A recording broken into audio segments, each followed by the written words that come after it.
Welcome to the Business SOS podcast. This is Sierra, president of the Florida Small Business Legal Center. This is episode 107 of the podcast. Very excited as we continue our journey to episode 200, maybe a year and a half from now. Today we continue our conversation with Andrezza Façanha and Edgar Estevez, and my beautiful wife Sharon is my co-host. Welcome. Thank you. And we continue our conversation. This topic will be from the mat to the marketplace, building a family-owned BJJ Academy. Welcome again to the show. Thank you. Thank you so much. It's our honor. Thank you. So I want to ask you, this is your first business, and also, and I've been practicing for 21 years now, and I've interviewed in my career over thousands of business owners, and they have the same challenges. One of them is the lease agreement, the lease as you going into a commercial lease. How was that for you? Yeah, so definitely it was some butterflies there, but I got to tell you, our landlord, he's a pleasure to work with. It's funny how we found the spot. So we were trying to find a site specifically directly inside of Parkland. We didn't have that luck, but we were just so happened we were driving around and we saw this location open in the Heron Lake Shopping Center. I called, the landlord answered right away. And it's like it was meant to be. Before you knew it, 2 days later, we had a meeting. Him, his wife, me, and Andrezza sat down. He showed us the place, asked us if we were interested. We said, of course, we went home. We thought about it. But then, after we prayed and we thought about it, we said, yes, for sure, we're going to move forward with this. So then we signed the letter of intent. Then, of course, he sent over the lease. I looked over the lease. I had my attorney look over the lease. And, great terms. He knew that we were, even though we have a lot of background in business, he knew that this was going to be our first time as martial arts schools owners. So he really worked with us very well on the terms. But very smooth process, to say the least. Yeah.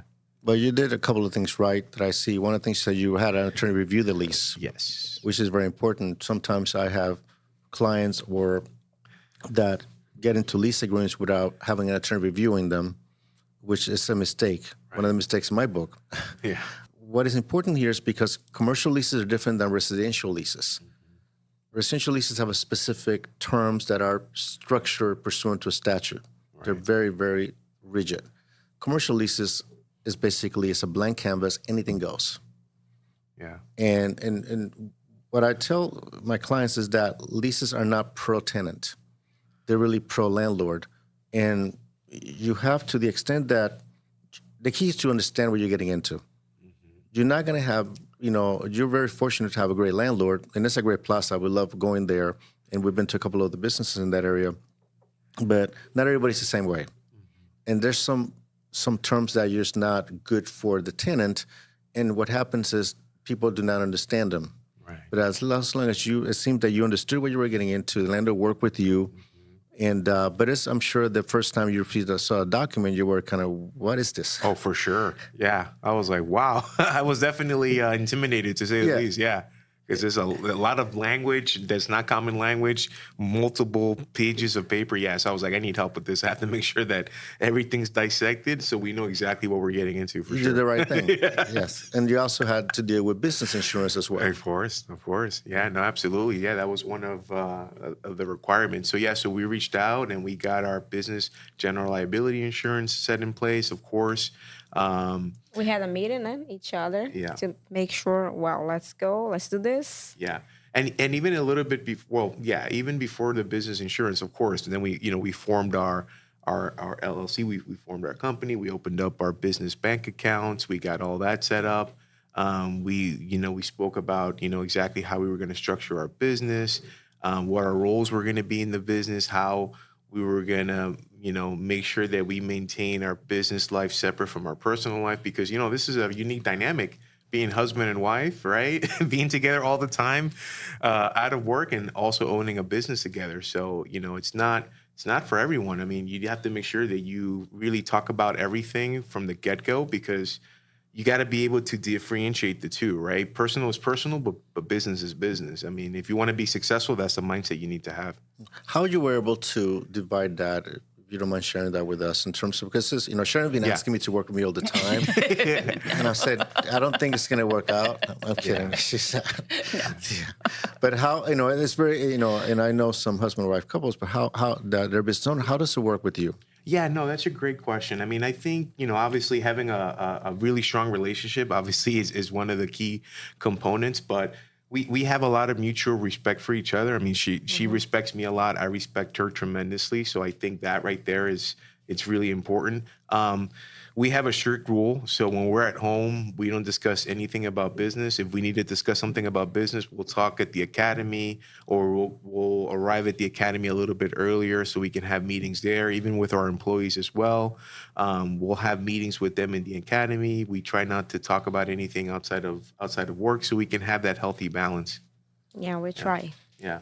And respect each other. I think that's very important. Yeah. For me and for him, I was...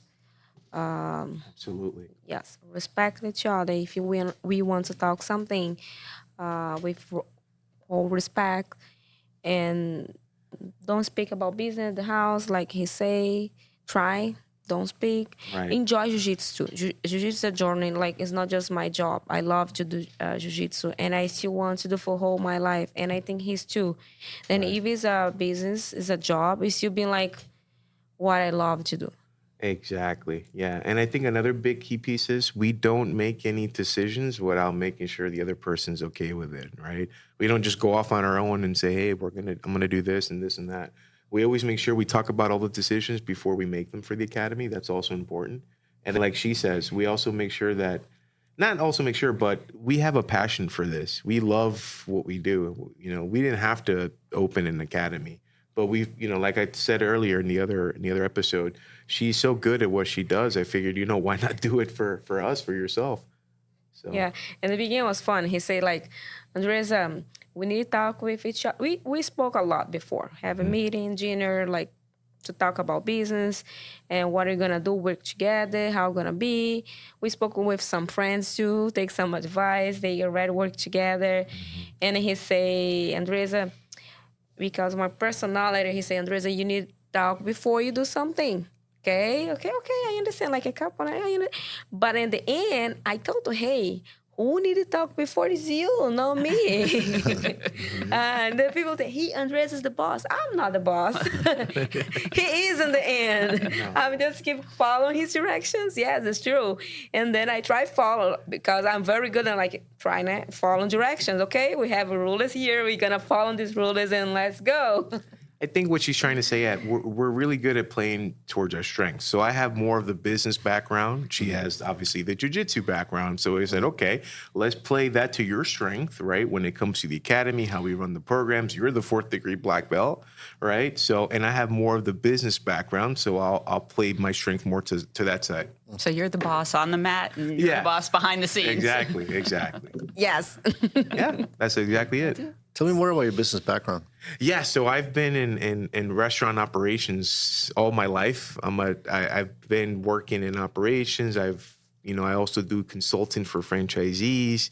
I've helped, consolidate and open, I've helped franchisees and I've helped corporations open new locations. I've done cross-functional work with other support departments, marketing, a little bit of everything. But business is really my forte in the operational side. Yeah. How different was it from working from the corporate world to now working for yourself? Yeah. So corporate world, there's a lot of structure, a lot of processes in place. It's great. It's fulfilling because you get to make an impact on people. But, in the corporate world, there's only a certain level you can get to, even if you become a CEO of a big company, right? When you work for yourself, it's limitless. I mean, everything's on you.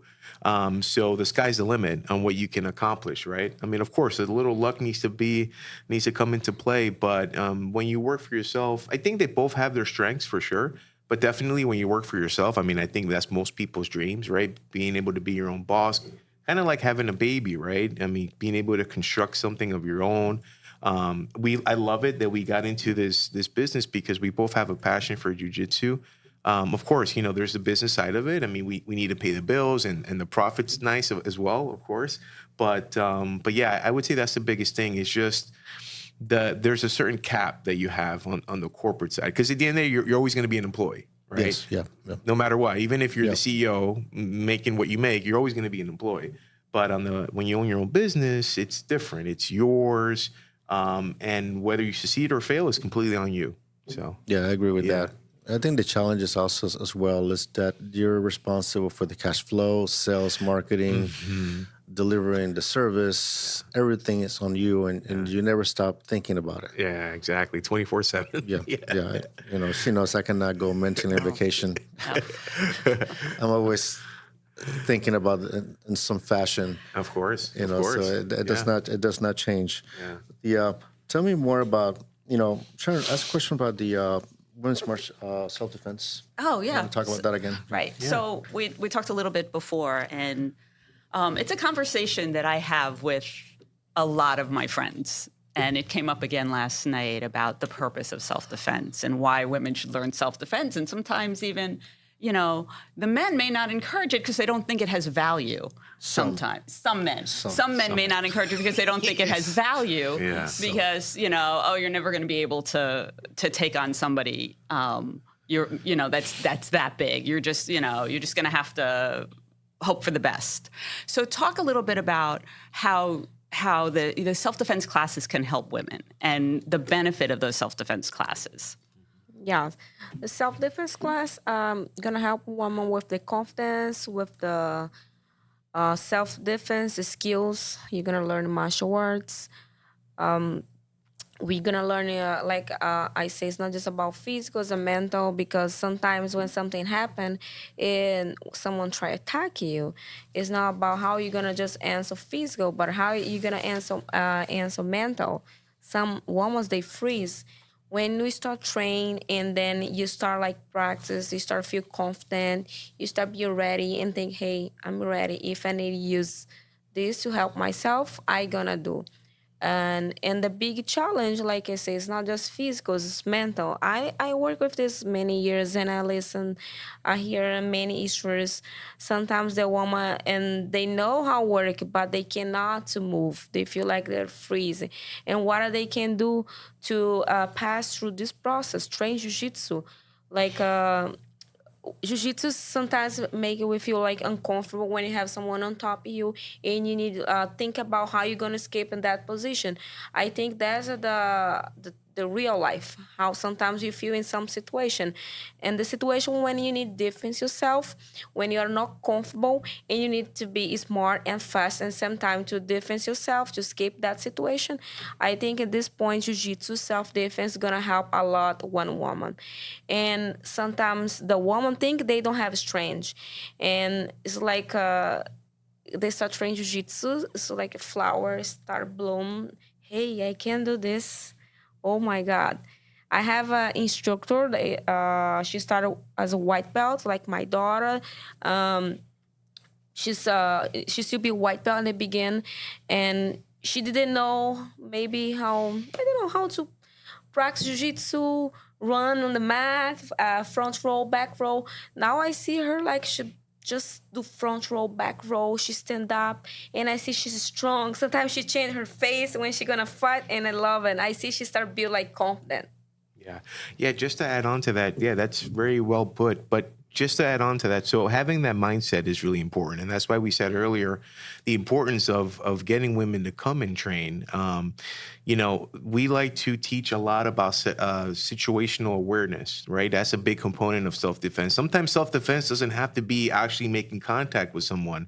Just being situationally aware, right? When you're leaving the grocery store and you're entering your car, making sure you're not looking down on your phone, right? When you're entering, I don't do it when I'm by myself. Only when you're with me. When you're opening the door to put the groceries in, or when you're pumping the gas, right? Always having your back to the car and you looking out, right? Outside. You never want to be with your back toward, to the outside.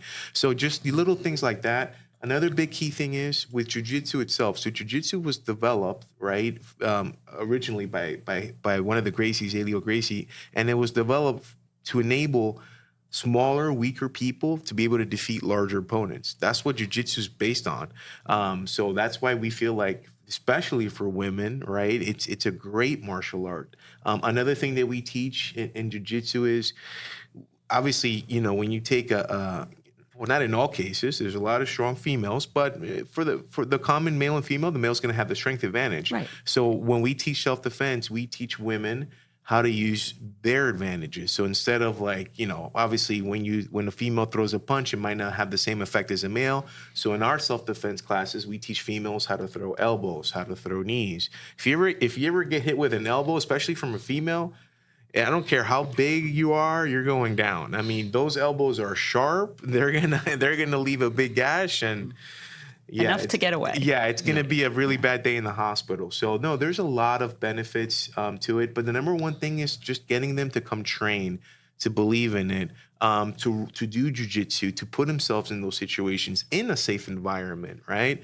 That's critical because that's going to get them ready and that's going to build that muscle memory that if, God forbid, one day they do encounter a self-defense situation, it's going to be, wait a minute, I've been in these positions before. I do this every day in school. Oh, no, I know how to get out of this. I know how to attack. I know how to get away. So that's why it's really important for them to train.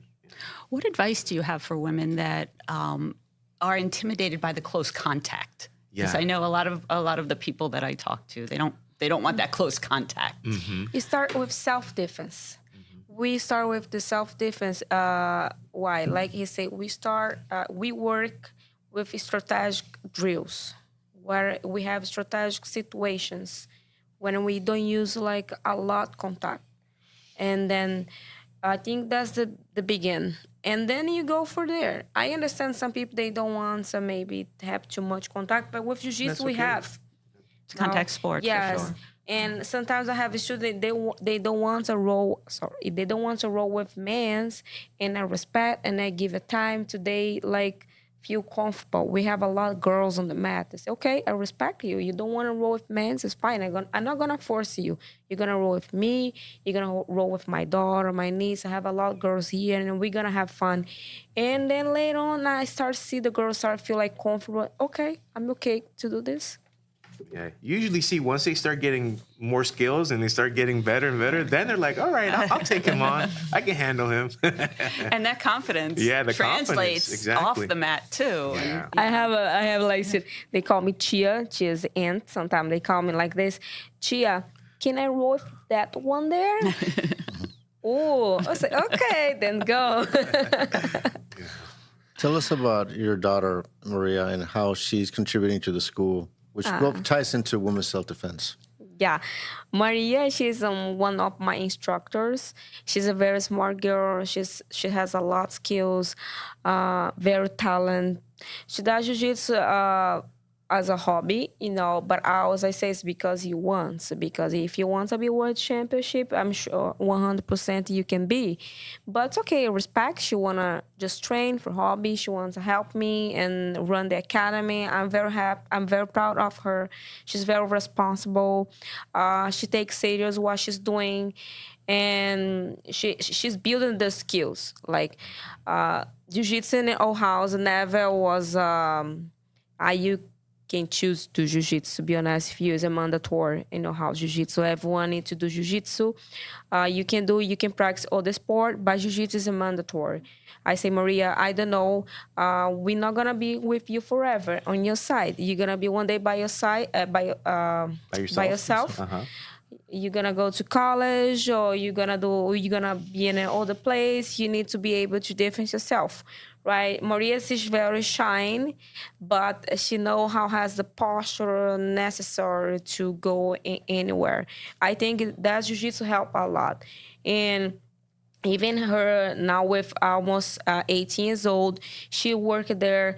And I think we build in this because sometimes if I cannot run the class, I have one strong person. And I know even she's young, I know she can do this very well. When I first came into the school to find out about it, Maria's the one that I met, and she was a great ambassador because she was the one who said, oh, it's a family school, and these are our classes, and this is what we have to offer, and welcome, and she's very warm, and she's very welcoming. Awesome. Awesome. That's good. I'm proud. Listen to this. Now, you should be proud of her. I mean, I see her demeanor, how she carries herself, and, her jiu-jitsu is really highly skilled. Yeah, she's been training since she was 6 years old. Yes. So Yeah. It shows. yeah. She did some championships. She won everything. She's very talented. I wish one day fight together. I don't know if that's gonna happen, but if that's happening, gonna be Compete together. Yeah, yes, compete together. that'd be great.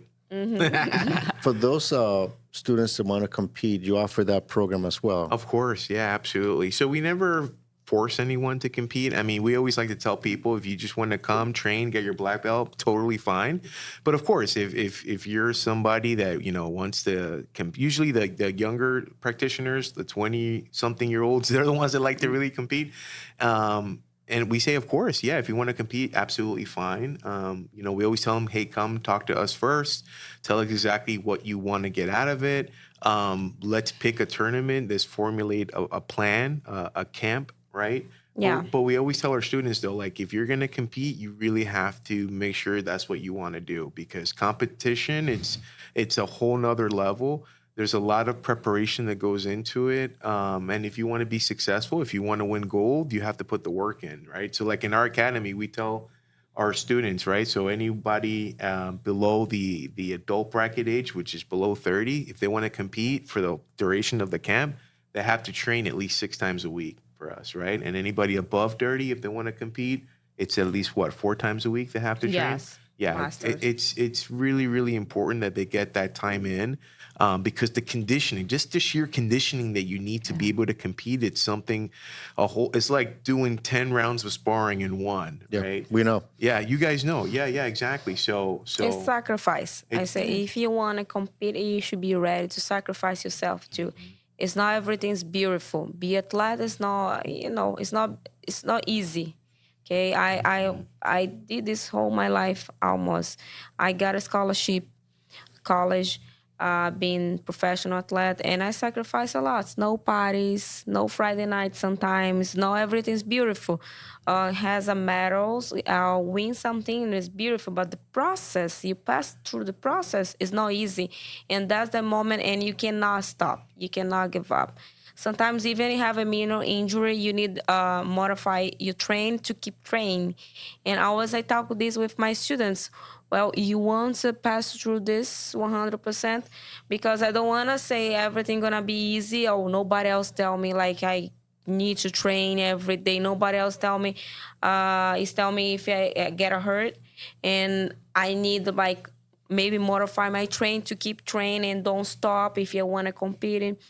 And we talk about this, and we have few students, they feel like they want to do, but we just opened maybe 7 months ago, and then we still like, look, who wants to do this, and we are not forcing nobody. That should become like natural. If they want to do, we're gonna we'll help them. Yeah. No, competition is fun. We've been fortunate enough to do it. I've done it a couple of times, and I did it in judo as well, and jiu-jitsu. It just teaches you so much. Yeah, it does. It teaches you a lot about yourself for sure. Humbling. Yeah. Yes, it is. Yeah. But what the process of preparing for the competition keeps you safe. The conditioning, the techniques, everything that you do, because what happens, we don't practice at 100%. If we did, we would get injured. Of course. Okay, Yeah. so the training is more like 50%, 60% if you push a little hard. But competition, when you're in that mat, you're at 100%. Right. So yeah. So training competition is just takes it to a different level, but Yeah, it keeps you safe, because you get a little bump here and there. Even if you lose, you come out, you bow, you shake hands, you move on. That's it. You will not get hurt if you train properly. Exactly. If you do not condition yourself, you don't train properly, you get injured. you could get hurt. So I'm glad that you have this protocol that they have to go through you first if they're going to represent the academy, because you want to keep them safe. Of course, 100%. And they want to perform the best they can. Of course, yeah. We want to set them up for success, absolutely. And we want to set the expectation with them and let them know what they're getting themselves into. Because sometimes, especially for new competitors, they might not know. They might think, I'll just show up, get my gold medal, and call it a day. No, it's not like that at all. There's a lot more work behind the scenes that goes into it, for sure. I did great in class today, so now I'm ready to take it to... I could be world champion. No. It's a different mindset also, physically wise, and also the mental process of getting in the mat. You have everybody watching you. You have a referee. You have a table. You have somebody you never met. Yeah. That is going to be The on the other adrenaline. side. Yeah. Adrenaline rush. It's a lot of nerves that go along with it. Yeah. And the only way you overcome that is competing and competing and competing. Exactly. You still, no matter what, you're never going to get rid of those. Exactly. Just got to learn how to manage them. Exactly. Got to learn how to work with it. Yeah. Yeah. No, I like to tell people, competitors, they have my utmost respect for sure. It takes a lot to be able to step on the mat to compete. But I also like to tell people too, even for regular hobbyists, they just want to train jiu-jitsu as a lifestyle. They also have my tremendous respect. We like to tell people black belt's not the hardest belt to get. It's actually the white belt, right? Just having the courage to come, try out a class, sign up, even just to train jiu-jitsu, that takes a lot of courage. So they have my respect for sure. Mine too. Yeah. So those who are thinking about, joining jiu-jitsu, and say they're like more middle age, it's kind of our audience, business owners, what advice you have them to at least give it a try? Yeah, I would say definitely, try out a few different schools. I would say us as a jiu-jitsu community, we're really, really good. But like you mentioned earlier, different schools have different priorities, right? Some schools might be more, competition focused. Other schools might be more lifestyle focused. Some schools might be more focused on the sports side of jiu-jitsu. Other schools might be focused on just purely self-defense side of jiu-jitsu. So my recommendation would be try out, right, at different schools, see where you like to train at.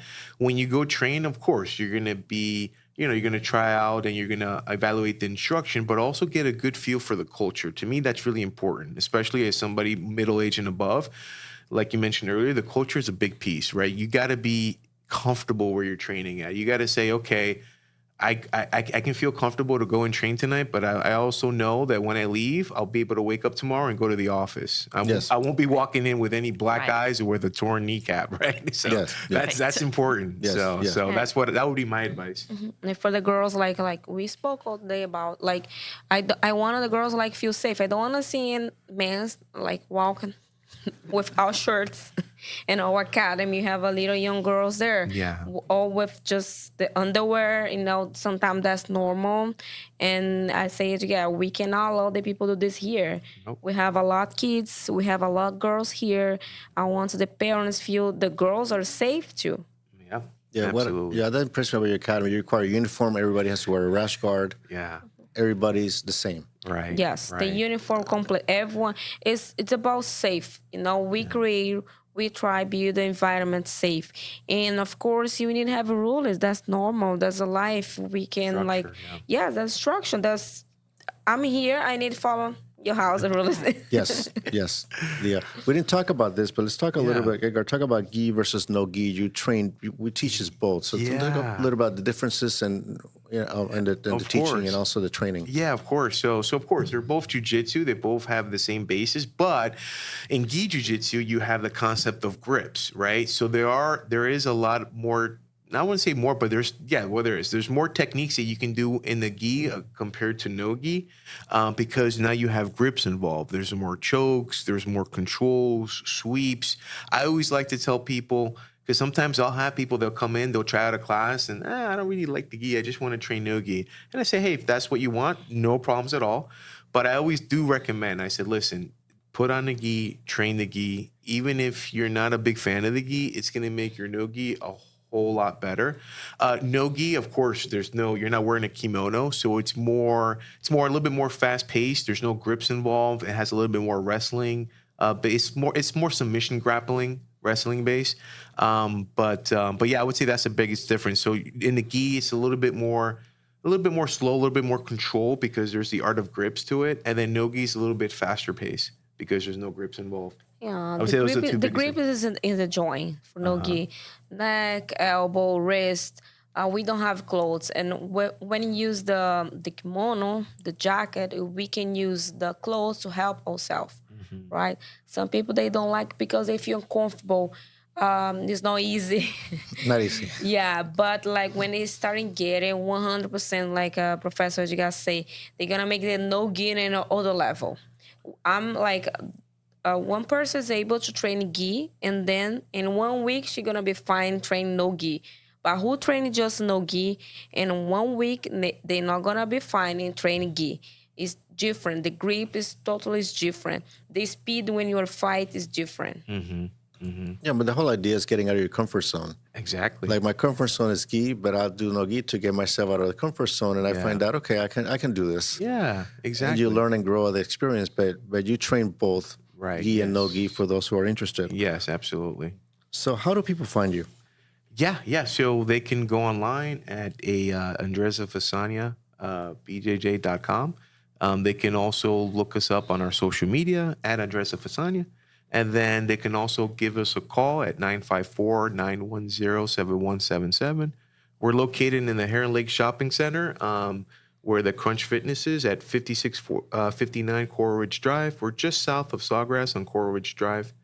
But yeah, that's how they can come find us for sure. Anybody that wants to give us a call or come try out a free class, they're more than welcome to. We also, I forgot to mention, it's my fault, for adults too, we also offer kickboxing classes as well. Okay. Tuesdays and Thursday nights. So whoever wants to, also learn some standing martial arts, standing striking defense, they're more than welcome to come try. It's awesome. Yeah. Yes, I see the bags there, yeah. Yeah, absolutely. So let me spell the website as well for our listeners. It's Andrezza Façanha. BJJ is AndrezzaFaCanHABJJ.com. Number is 954-910-7177. The address is 5659 Coral Ridge Drive, Coral Springs, Florida, 33076. And Heron Lakes Plaza, right? Yep, you got it. Right there near Heron Bay as well. Perfect. Anyway, thank you very much for joining me. This is very exciting. Truly proud to be your student. Very happy that we have this happy accident that we ran into your school. Thank you so much. And we're really happy. I can speak for me and Sharon. We really enjoy learning from you and being part of your family. We very happy, no? We learn a lot too from our students, believe it or not. It's our honor, it's our pleasure. So thank you for having us both. Thank you. Thank you. Thank you. Thank you, Sharon, for being my co-host. Thank you for letting me here. I might bring you back again. All right, let me close the show. As I close, anybody wants to reach me, my email is rich@richsierra.com. My website, if you want to learn more about our legal services, is floridasmallbusinesslegalcenter.com. My number is 866-842-5202. We're on Facebook and Instagram as well as at FSB Legal. If you want to watch the podcast and via video, it's on YouTube as well at youtube.com/@RichardSierra. Remember my book, Business SOS, A Common Legal Mistakes Business Owners Make and How to Avoid Them. It's available on Amazon, Barnes & Noble. You can also ask for a local bookstore. Until next week, this is Rich Sierra. Remember that my goal is to help you succeed.